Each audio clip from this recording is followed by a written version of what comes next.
Puhunan ng mga tindero ng manok sa Pretil Market sa Tondo, Maynila tumaas, pero presyo daw ho ng bentahan nito hindi muna nila binago.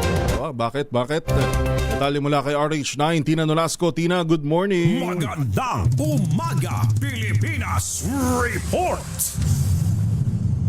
Good morning, Joel. Umaaray ang mga vendor ng manok rito sa Pretil Market sa Tondo, Maynila dahil nga sa mataas na puhunan nila sa mga ibinebentang manok. Naepektuhan nila ng mataas na presyo ng krudo na ginagamit sa transportasyon ng mga produkto. Ayon sa mga vendor na ating nakapanayam, mula sa dating 150 pesos na kuha nila kada isang kilo ng live chicken, ngayon ay nasa 157 pesos na.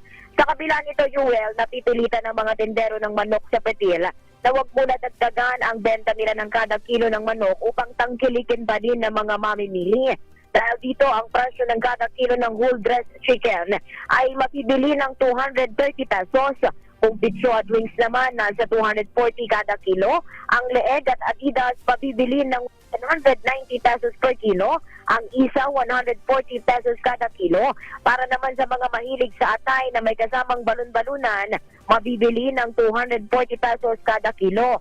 Kung purong atay naman at walang kasamang balon-balunan, Yuel, mabibili ito sa tumataginting na 360 pesos kada kilo. Ito si RH9, Tina Nolasco para sa DZRH, una sa Pilipinas, una sa Pilipino. Thank you, Tina. Maganda!